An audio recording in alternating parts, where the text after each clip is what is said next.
All right, welcome back, Point Through people. We are live. Funkaloo, Spider Brando, Point Through podcast. We are missing one member of the trio. Had to take care of some things, but Hero Scroll will be back next week, so check us out then. But listen, it is live stream Wednesdays. We have a fantastic hour coming up for you. Essentially, what we're doing here is we're talking about this week's news, we're talking about this week's rumors, we're talking about this week's big notes for anything related to the MCU, DCU, and just really pop culture.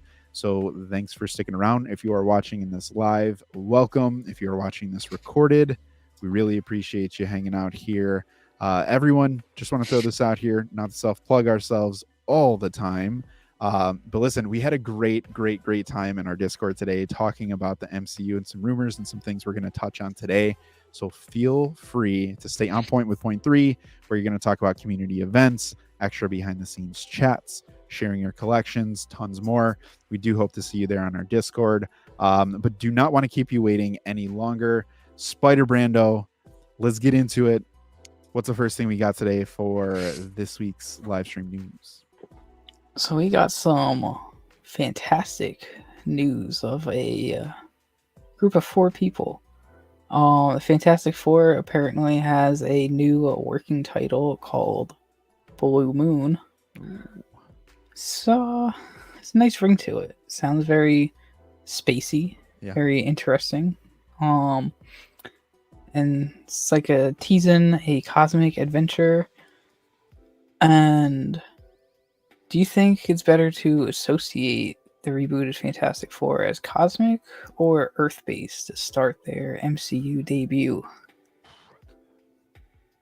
Listen, I've always associated the Fantastic Four with the Baxter Building, and kind of like you think Spider-Man swinging around and you get the like Fantastic Four logo Easter egg, or you get the Avengers A for Avengers Tower, right? Mm-hmm.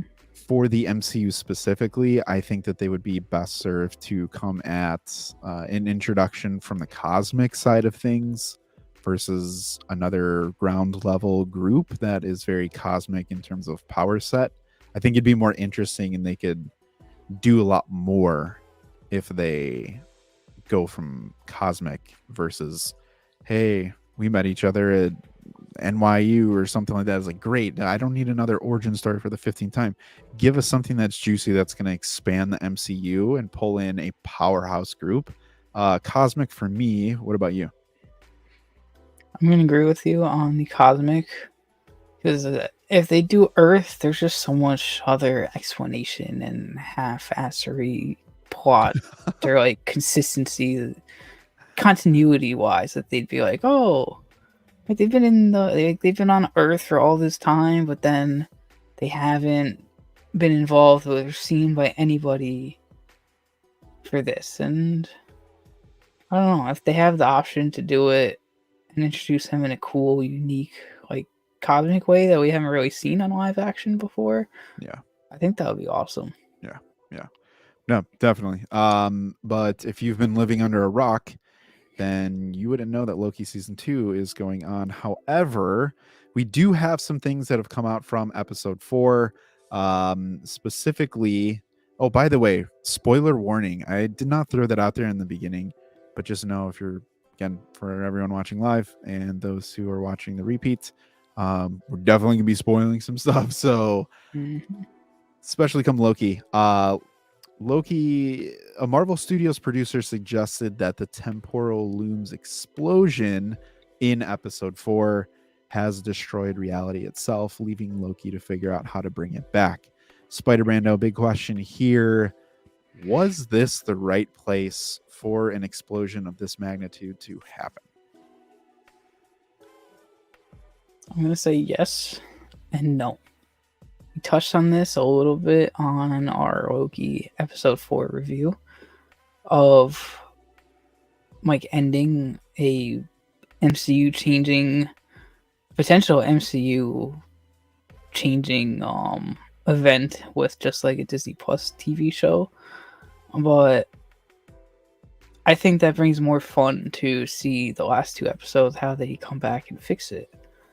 Would it have had a better effect if it was at like the cliffhanger ending of a movie or like shock value? Mm-hmm. Probably, because everyone will be like would be seeing it at the same time opening night, and now it's just whenever you watch the episode. So I'm in the yes and no boat, but I'm gonna lean more towards yes, because they want to drive people to these Disney Plus shows and like really make them feel impactful. There's no better way to do it than that type of ending that we just got. 100%. I'm so hooked for tomorrow night already. No, yeah, tomorrow. It is tomorrow already, dude. Yeah, I just thought that I was like Thursday night football. I need to set my lineup. I have a lot of Steelers players. But piggybacking on that, there was something interesting that came out that we actually didn't touch on in our review episode for episode 4. But Marvel producer Kevin Wright said, in quote, "It's a bit coincidental." What? Coincidental. They discussed the ending as being like a nuclear explosion met with a slow volcanic eruption, but temporal energy is the same technology used in the TVA's prune sticks, so you never know where everyone has gone. I didn't think of that when we were watching the episode. So that can open up endless possibilities. Should the main cast cross over with legacy characters now? Like, who should we see if they're being put somewhere else? Because we remember Loki season 1, when he pruned himself, and when that happened, he just showed up kind of in that like wasteland outside of time. And then the Alioth thing happened, and all the Lokis got together, and like it was a way to introduce new characters and variants. So, does that change how you feel about the next couple episodes? I'm excited regardless. I wasn't expecting to see any like crazy cameos, but now the door is wide open, so I'm not gonna get too. Ever since WandaVision came out, and I fell under that hype train of all these internet theories and is Mephisto this fly on the wall, and then when we found out he wasn't, outcry happened. I'm trying not to set my expectations that high, and I just want to enjoy the ride. But it would be amazing to get some sort of hint of like your legacy character or different like universe that might have a character that we know in the MCU, but that them not really recognizing Loki or whatnot. Yeah. There's a lot of cool interactions they could do. Random thought and side note. What if by the end of this he finds another He Who Remains version of Kang that is like imprisoned, or like the bad Kang or something like that, you know, is like released because of something like this that happened? I don't know. Curious. Very, very curious. Quick thing, then I wanted to get your thoughts on. Oh, go ahead. Were you saying something? I was just saying that would be cool. Yeah, I'd be down for that. But that kind of contradicts this news that is coming out that today, again, the recording of this is November 1st on Wednesday, hence Wednesday live streams.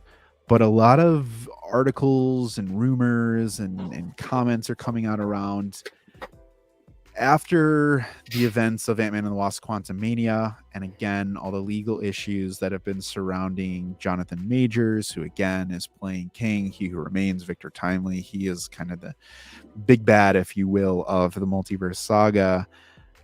Apparently, Marvel Studios was discussing replacing Kang with Doctor Doom. Doctor Doom, who we know has ties to Secret Wars and everything that's going on. If you want to run the parallels to the source material, at this point in the MCU, knowing where we are in Phase 5, would you be cool if they just ditched Kang right now and introed Doctor Doom and made him the big bad? I wouldn't mind it, but I'd also mind it at the same time because of all this Kang hype that we've had, and just all these menacing rumors of how he's going to be better than or worse than Thanos. We haven't really seen that, and I'm still hoping to see that. And honestly, from the get go, it should have been like a Kang and Doctor Doom in the background type Yeah, 100%. setup. 100%. I wish they might be doing that. To be honest, like maybe King Dynasty is just like low key Doctor Doom betraying everybody, coming out of nowhere. That wouldn't really make much sense, but I don't know. I feel like it's too late to really change ties like that. They'd have to do a lot of reworking and rewriting that they can't really rewrite at the moment. Yeah. I feel rushed. I feel like if they were to have switched over like that. As much as I want to see Doom, though, I know. I want to see Doom so bad.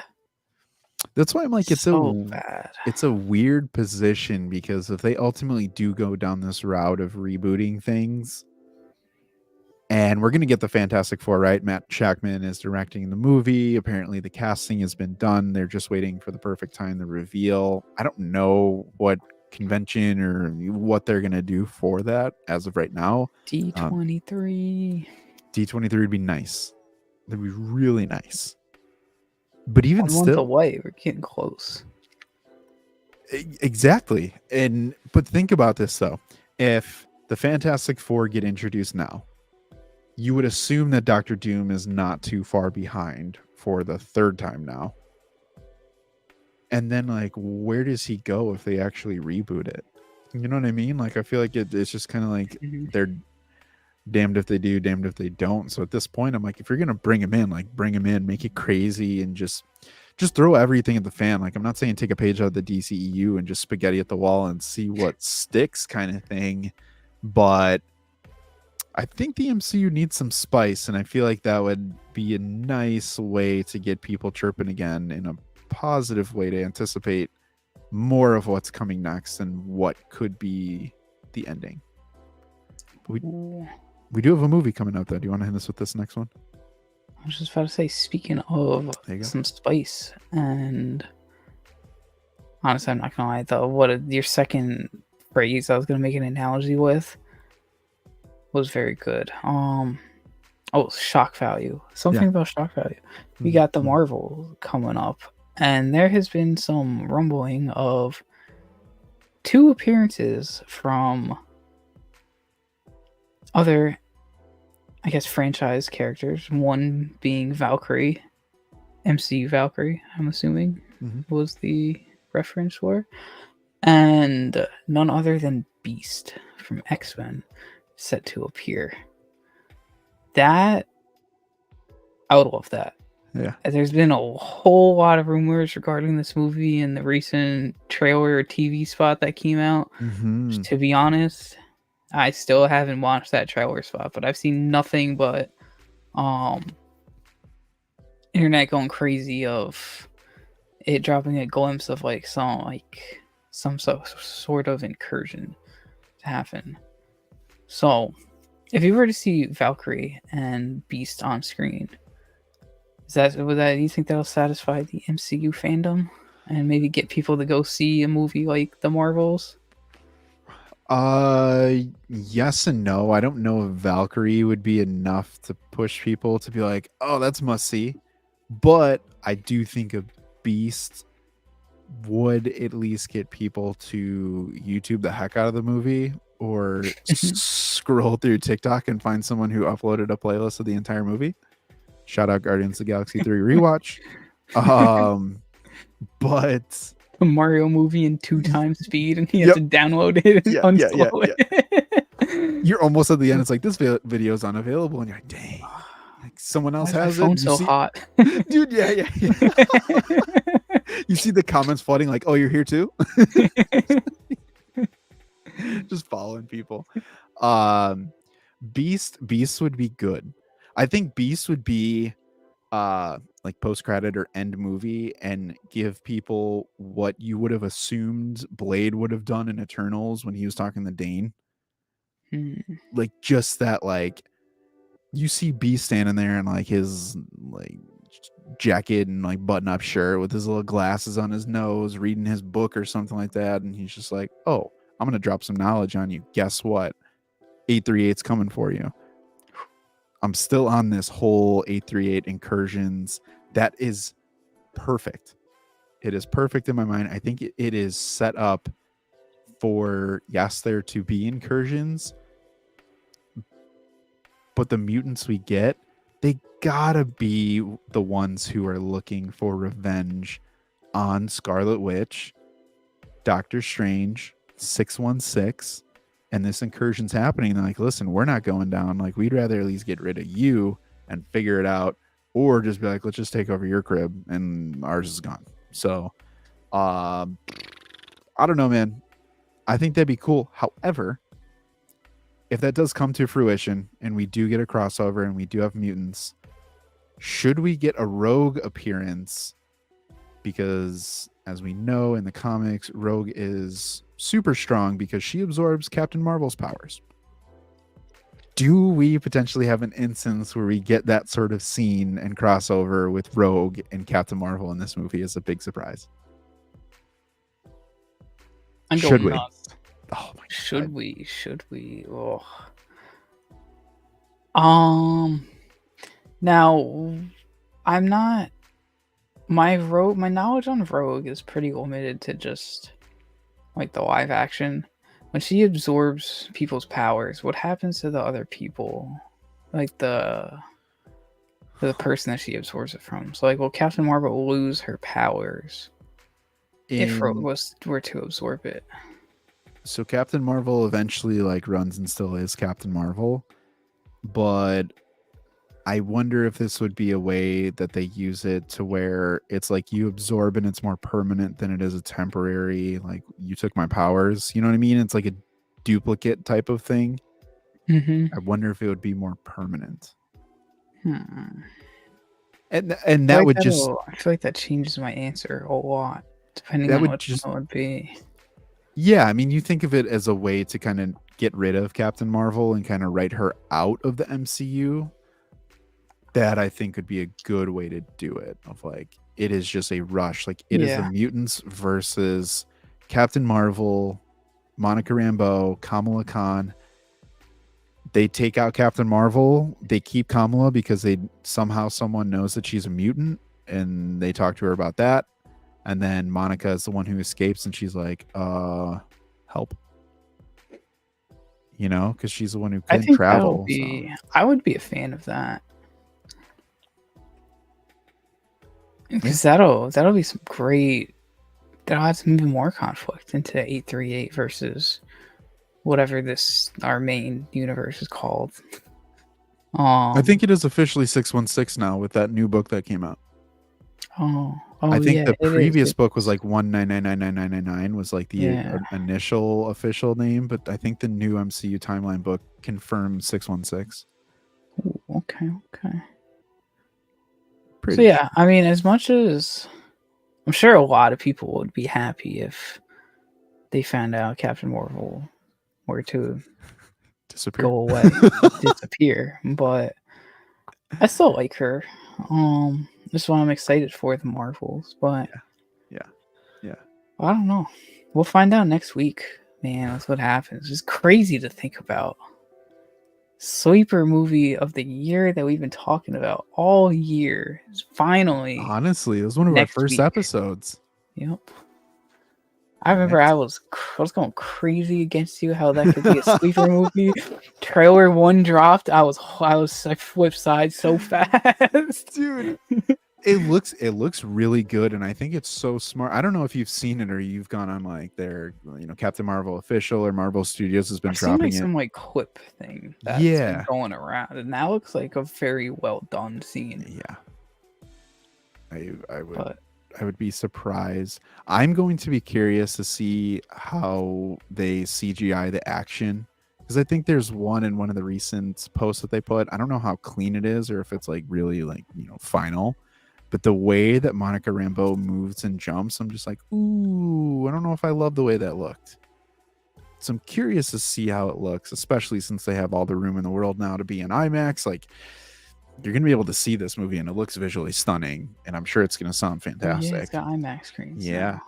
So thank you, Dune. Shout out Dune. Yep.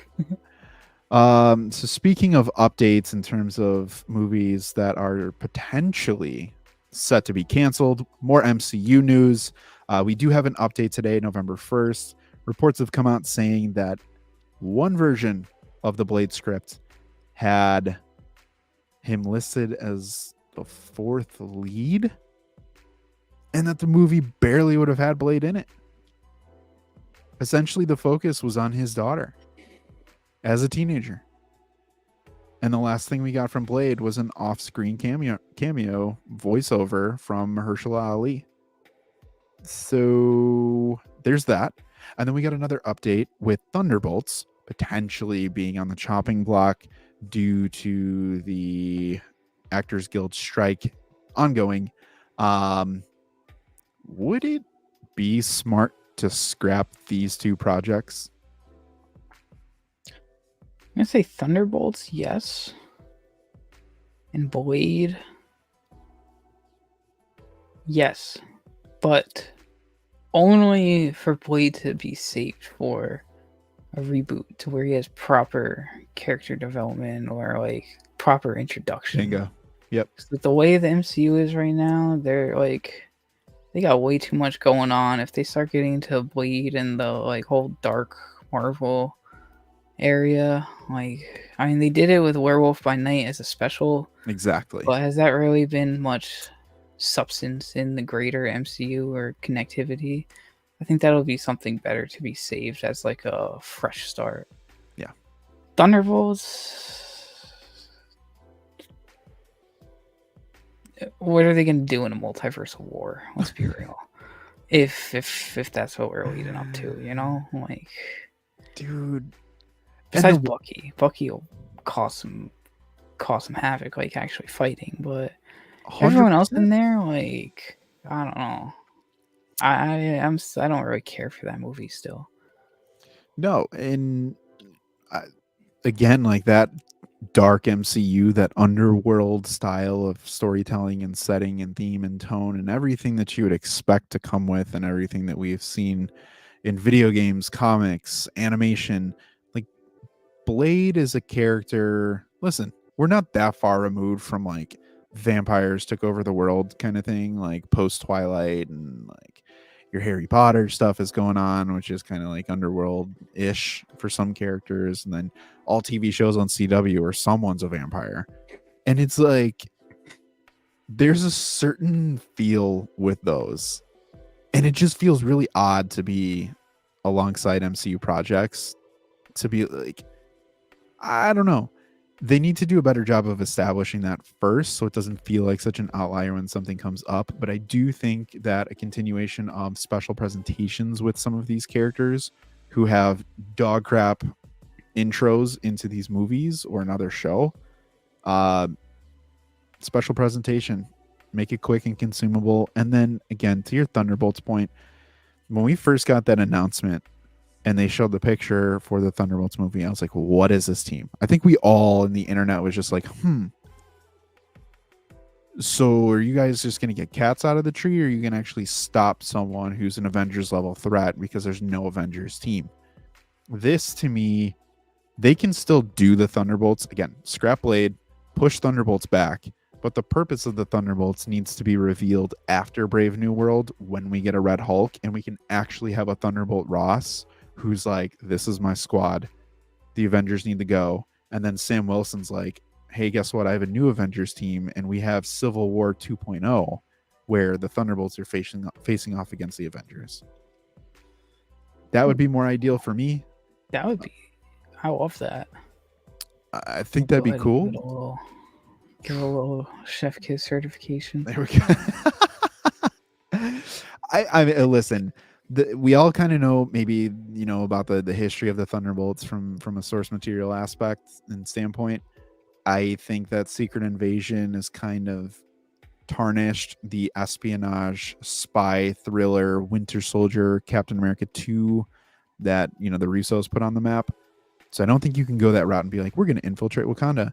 Well, guess what? Wakanda is going to beat you down, and so is Namor if you show up or put your foot in a puddle. So there's that. Now, I know everyone watching, again, live, thank you. If you're watching this recorded, we're going to switch gears real quick, and we're going to flip to some DCU news. Spider Brando. Go for it. We got rumored Channing Tatum to play a major role, and Hal Jordan. Sorry, I just had a massive brain fart. Hal Jordan is rumored to be the main Green Lantern, or played by Channing Tatum. Interesting stuff. I don't like it. But would there be? My question to you is: would there be too much pressure on the DCU to deliver on Hal Jordan? Personally, I think there would be if you cast someone like a Channing Tatum, because his star power alone, I think, is going to put more eyes on the story. But for me personally, and again, Hero Scroll, I know this one is close to you for sure, so I don't want to butcher this, but Hal Jordan has a story that I feel like should be told across multiple movies and shows if they go that route with the Green Lantern show. It's not like a one and done, right? And Channing Tatum, to me, I don't know, he just doesn't seem like a long-term actor. I can't see him being like a Chris Hemsworth, like Thor type longevity guy. I mean, I remember back in the day he had all those heavy rumors to be playing Gambit. I'd still like to see him be played as. Yeah, actually, I don't know. I take 2-minute cameo he's about to get in Deadpool 3. I don't know. I just can't really see Channing Tatum as like. No, dude. As a superhero character. No. Just doesn't really like fit his movies that he does or like his style of acting to me. And we already got he's a bad actor or anything, but right. It just feels. I feel like they could do better with picking a Green Lantern. Yeah, and we had the Ryan Reynolds experiment for Green Lantern, and they've rushed that story from beginning to end, in my opinion. But there is a rumor for John Stewart, who is going to be introduced and debuting as a rookie around 29 years old in the DCU. Spider Brando, is it smart to have him debut as a younger character and a younger Lantern? I think so. I think it'll add some, like it plants a seed for him to be around in a while and show some cool character development. I feel like John is usually on the older side. That's how I get that vibe too. For most source material that we've seen, but it would be cool to go through like an origin story or just kind of like really start fresh as him. I feel a little out of place on Green Lantern stuff because I'm not too knowledgeable on source material. But I think it's just from like new universe standpoint, it makes sense to start him young. Yeah. I think of this, the Green Lantern and the Green Lantern Corps, as the focal point, and each Green Lantern, because again, we have Nathan Fillion, who is already cast to play Green Lantern. You know, if you have 3-4 Green Lanterns, and you can have different levels and tell different stories about them and who it's going to be. It's not just a Green Lantern, but it's Green Lanterns. And I think that would be kind of a nice change of pace, because I don't think that there's anything in the MCU where they're really pushing a group of similar characters who have a common goal, besides maybe, I guess you could say, a Guardians, but it's not really the same thing. But that's the closest thing I think the MCU has to multiple characters really feeling like they're coming from a solo film point of view, if you will. I'm picking up what you're putting down. Yeah, we just try to put it down softly. One other actually, this rumor surprised me when I saw this, but Joe Manganiello apparently is returning as Deathstroke in the DCU. If you all remember, he was in the post-credit scene for Justice League. Technically, he's a carryover from the DCEU, and I know that's been a massive point of contention for a lot of people that this reboot is not a hard reboot, full recasting, although he never got his chance to shine. Should he have been recasted if they announced this character? Does it matter?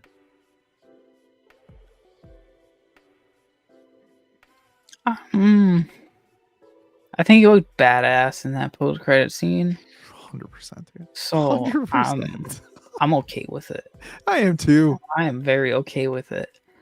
It's characters like that, like when we come with these reboots, and eventually, as we get closer to this MCU reboot, internet's gonna be going crazy on who's staying, who should be going, and like how it will make sense from seeing actors that we've seen before in a different universe, in a new universe. But I don't know, man. We got Blue Beetle ain't getting recasted, so nor should he.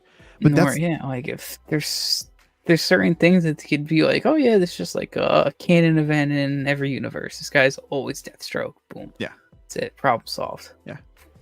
I mean, honestly, but you think about it, like for me, I've always been a fan of Joe Manganiello, but there are just some characters like a Deathstroke where like there's a level of actor that you cast that when they're not masked up, but they're in their suit, that it's just like they look badass, they sound badass, and as soon as they put that helmet back on, I don't care, throw your stunt double in there, put whatever effects you want on it, but at the end of the day, when I see him, be like, Joe, you were awesome in that fight scene, and he's gonna be like, yeah, buddy, sure, I didn't do it, I was standing on the sidelines sipping my tea, and I was like, good job, step in. But yeah, big fan of that. I'd like to see that. But switching gears back to some Marvel stuff, we have an update with the Daredevil Disney Plus show, and Marvel has hired the Punisher Netflix series director as their first Disney Plus MCU show TV showrunner position. Punisher, amazing. Mm-hmm. So, do we have hope for Daredevil again in the more MCU and Disney Plus universe? Listen, if this means that we're going to get a really good story told that is anything close to what was given with Daredevil's couple seasons and the Punisher in terms of tone and feel and just it feeling like a TV show, a superhero TV show. And it's weird to say TV show. I actually don't like that. Like it's a stream, like it's just Daredevil. You know what I mean? Like it's episode 2 of Daredevil. I'm not like TV show. Let me tune in at 7:30 at night and watch it on ABC. Like, no. The good thing that can come from this is that there will always be an expectation in someone who's kind of playing that checks and balances that I think is missing. Although, and I do believe, I'd have to fact check this, but I think a couple people from Loki season 2 are going to be jumping on that project as well. Which I've heard a couple rumors of that as well. I mean, again, if it's to keep everything tight and not let things slip through the cracks and it actually makes sense when these characters move on or people get pulled in, fine. I mean, by all means, duplicate that for every show. I don't have a problem with that at all. Do you want to kick this one? I think this one is... You put this one on the docket. I think this is a fun one. We're switching gears again. But this is kind of a cool call out. Oh, so... We got we just spent yesterday celebrating Halloween. So happy post Halloween day. Merry Christmas. I have one this is a complete side note, but I want to prove. I want to just ask. I got into a debate with a friend earlier about when Christmas season starts. Does Christmas season start after Thanksgiving or as soon as that clock starts at 12:01 a.m. November 1st? All right. Oh, leave your comments down below. I might lose a friend over this, and I'm probably not gonna. I'm not gonna share that and bring this into the podcast and a live stream. But I want to settle this debate because I went at it with someone. So, anyways, back to heart. Wait. You can't say that and I can't drop my 2 cents on this. Oh yeah, obviously you can do it. Now, I hang didn't on. want to sidetrack myself. I'm sorry. I'm going to make this really, really quick for everyone. Here is the golden rule. The Christmas tree cannot go up until after Thanksgiving. But as soon as Halloween is done, you can begin Christmas decoration preparations, especially on the outside. You don't have to turn the lights on, but get them up there. It's going to be really cold. Who wants to do that at the end? Put all your stuff up, get your stuff out of the attic, begin the process. Let it smell good again. Let it smell cheery and happy because you know that you're going to go shopping for Christmas on Black Friday. So how are you going to sit here and say, oh, I can't do blah, blah, blah, blah. Listen, everyone has their lists already starting in their heads. Their Amazon shopping carts are going. I'm People are done with Christmas shopping already, dude. For like all of my little cousins and stuff. I think for me too, and I'm like, what the heck? Christmas season has begun. Yep. Thank you for that. Yeah. I'm very. It made my day. It made my day. It's been a debate in our house too. So. So, going back to Halloween for the final day of Halloween. We had a Five Nights at Freddy's movie dropped this past weekend. Something unique about it. It dropped on Peacock as well as in theaters. Mm-hmm. And it still pulled away with just about $80 million in the box office. And to me, that's pretty impressive considering it came out on dual streaming and theaters.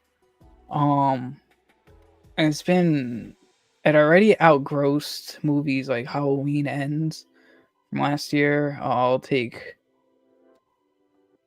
soon overtake 2021's Halloween Kills. Which previously ranked as the biggest hybrid release from Peacock of theater and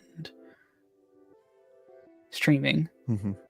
But those movies were both sequels, so the fact that this Five Nights at Freddy's movie did that in the first one is pretty interesting.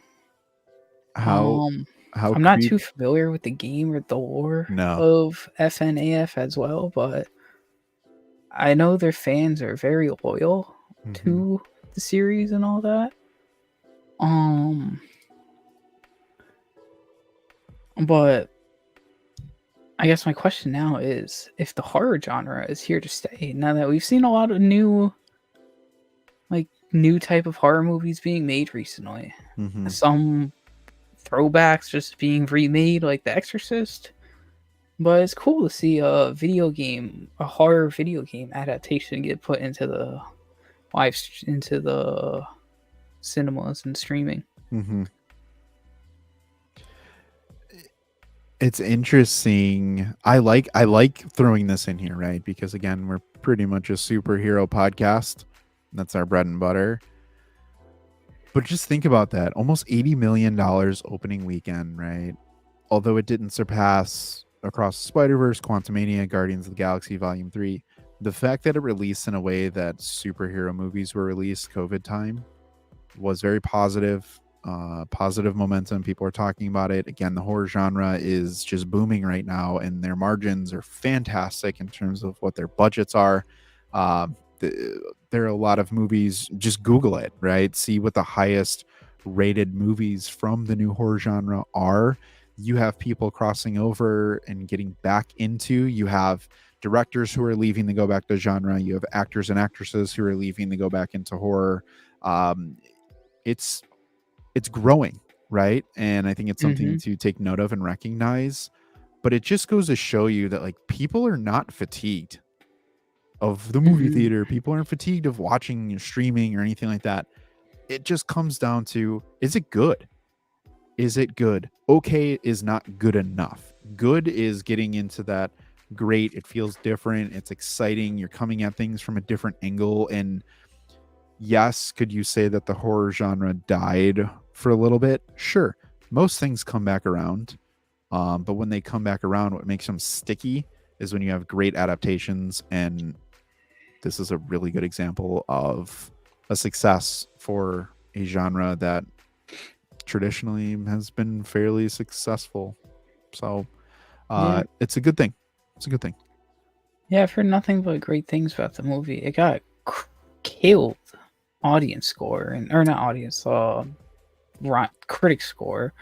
But so last I saw was 88% audience score, and I've heard from a bunch of different mutuals and friends that it was very good. But just think of this. It had the biggest opening weekend of the year for a horror film, overtaking Scream 6. That's awesome. We all know the Scream franchise is very well known. And maybe that's a franchise that got fatigued if they're up to 6. But another key factor that surprised me was it had the second largest debut of all time for a video game adaptation behind the Super Mario Bros. Movie that came out just earlier this year. That's wild. Dude, shout out to 2023. Not even freaking, I would think like Sonic 1 or 2 would be up there still. But the fact that this did, and it was dual cinema and streaming. Awesome. Very impressive for this movie. But I want to throw this out here too. I did see, I mean, if you know what Five Nights at Freddy's is about, some of the production and crew were saying some of the animatronics would like randomly move and stuff like that. Oh, dude, absolutely not. No, thank you. It gets me scared. No, thank you. I would have been out of there. I'd be like, listen. Catch me outside. How about that? I will watch this at home. No, thank you, dude. Yeah, exactly. You can catch me and be like, hey, you coming in the work? I'm like, no, I'm here. I'm just not going inside, but I'm here. Yep. Yeah, nah, dude. If I saw that shit, oh my god. I'd be out like a light. Dude, real quick side note, when I was working retail in a previous life, you know, you'd have like mannequins, like you'd have to readjust them and all that kind of stuff and whatever. Yeah. And I swear there was a mannequin, obviously wasn't real, but it like kept getting closer and closer and closer. And it was weird because we had these like tunnel lights. So when you look down, like as it got later in the day, some of the main lights would go off. And it was just like the illusion that this thing was just dead center. And it was just like moving forward, like closer as you were looking down the hallway. We just put it outside and you're like, no, thank you. You can just say, yeah, you can go creep on someone else. I would do the same thing. Yeah, 100%. Well, did you finish Spider-Man? No. All right, you know what? We're going to skip. We're going to save a deep dive for Spider-Man because there are some things that happened. But here's going to be our final like big question that we're going to talk about. So if you're watching this live, feel free to participate. Drop a comment down below what your thoughts are here. But what notes should companies take from the Spider-Man 2 adaptation when they make their own takes on characters?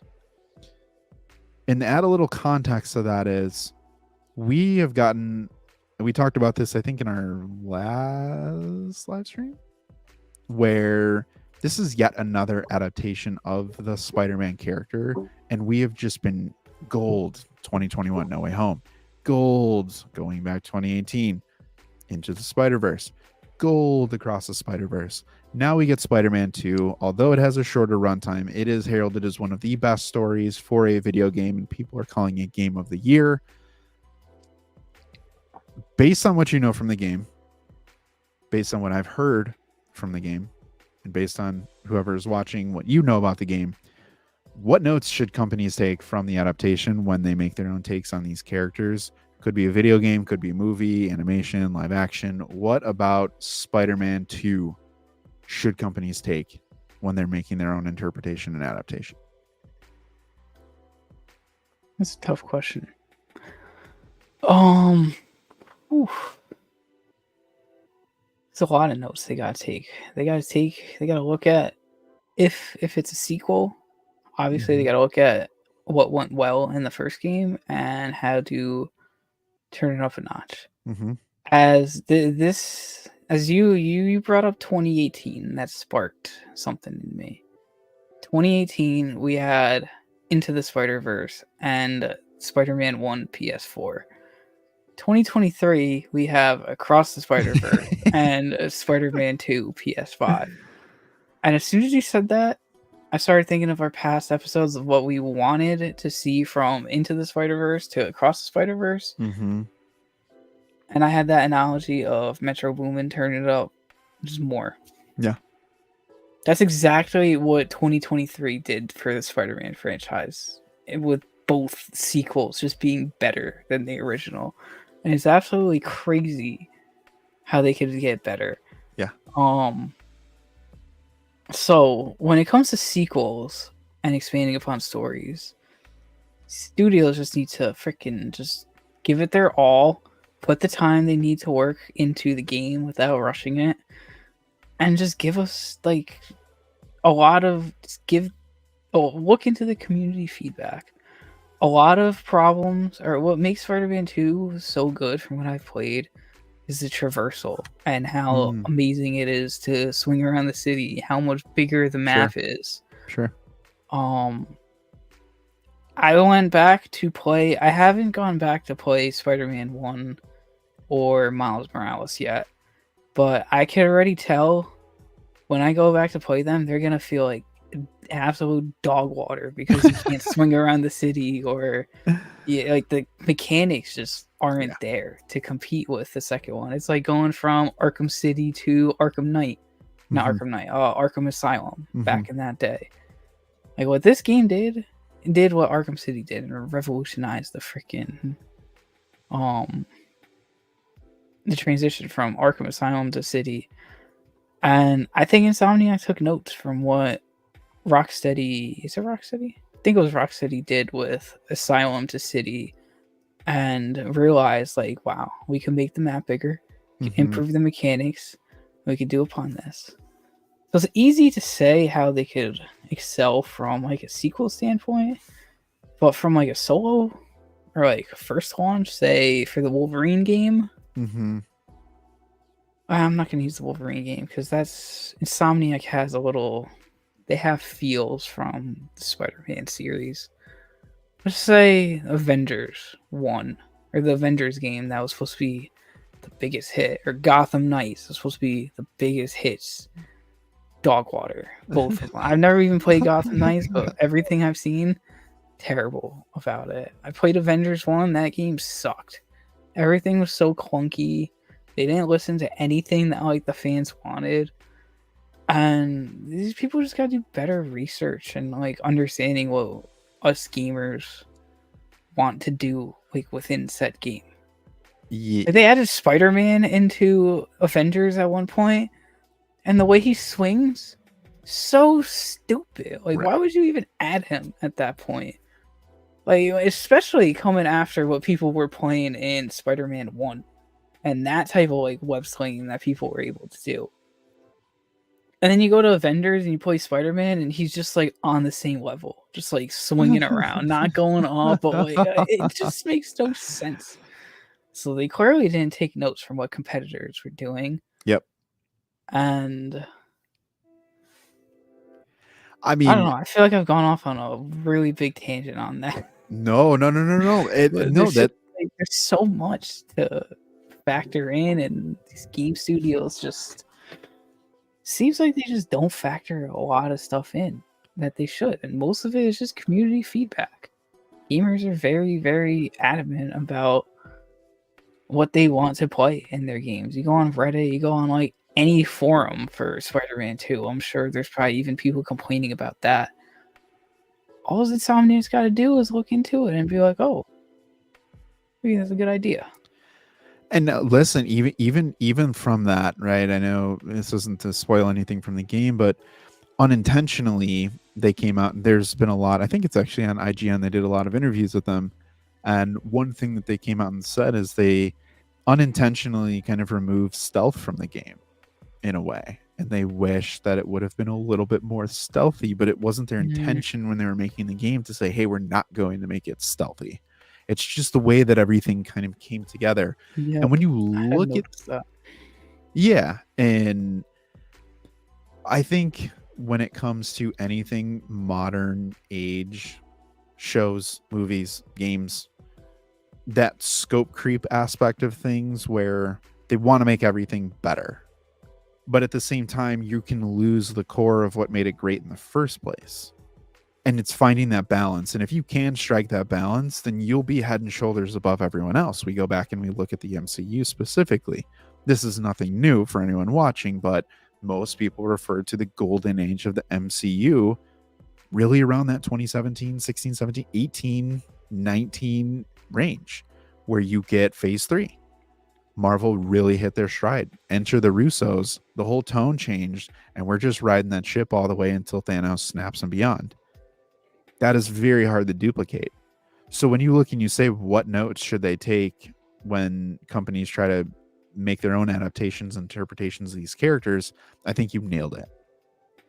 What are the fans really looking for? And I don't say this from the standpoint of being like, you need to listen to the loud majority or blah, blah, blah, blah, blah. No. The way that social media and the way that people have the ability to communicate today is very different from what we had in 2008. What we had in 2019. It's different from pretty much a year ago. I look at Funko specifically. How many times do we specifically hear in the Funko community where people are like, do you listen to what your fans want and what your collectors want? Because you're literally giving us the 4th iteration of this character that we just didn't ask for. And they're just like, but you're going to love it. And I'm like, no, I don't love it. I'm not going to buy it. And then you're going to put it in a mystery box and send it to me because you put a character that I actually do want, but you're trying to offload inventory to thousands of customers. It's junk. Or burn it. Or throw it in a dump in Arizona somewhere, and people just go wait for the trucks to back up and pull it out, and then they resell it for hundreds of or thousands of dollars. Wild. But I mean, listen, you just going back to one other thing that you said, and what I hear is because I love this question for you specifically because you are such a Spider fan. Of all things Spider-Man. For life. Right. And for someone like you, I could wholeheartedly sit here and watch you play that game, and you could just web sling through the city for days, putting on music and just chilling. I've done it. That honestly, one of the big reasons why I'm not far into the game is because I just get distracted with the whole website. I'll just be swinging around, fighting crime, and just honestly playing with the photo mode a lot too. That's really cool. I don't know where those photos go, but it's just really fun for me to just find out the perfect shot, click the right stick or whatever, take the photo, and then boom, I never see it again. But now it's cool that the shot was taken. Think about that though. Think about that. How many times have we watched or read and you see Peter Parker is taking a picture of Spider-Man for J. Jonah Jameson to give to the Bugle so he can get paid. He's looking for that perfect shot. He's doing what we're doing, swinging through the city, fighting crime, getting an awesome photo so that he can get that on the front page of the Bugle. That is embodying what it is to be that character. And for 30 minutes to 30 hours, you get to immerse yourself in a beloved character. That is the biggest thing of what notes should you take? What would it feel like for what Stan Lee says?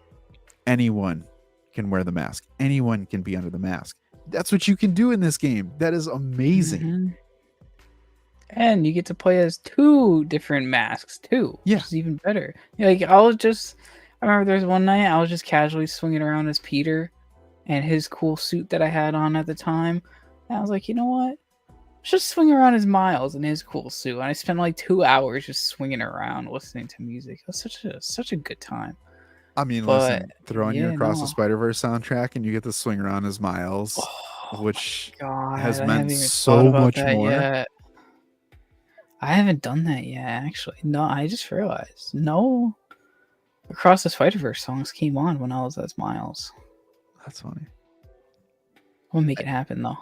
Listen, if I'm Sony or I'm Marvel Studios or I'm whoever has the rights to these characters, I don't know, Amazon's got a toe in the bucket too somehow. Why would you not want to use or leverage in a very established video game to introduce a Silk or to continue a 2099 storyline or to pick up something instead of being, I don't know about you guys watching.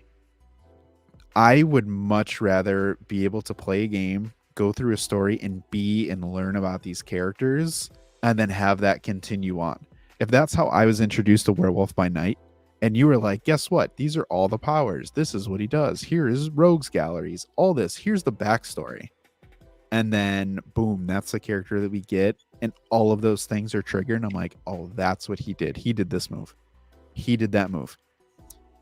My point to that is there's two things that I saw that have been posted and circulating.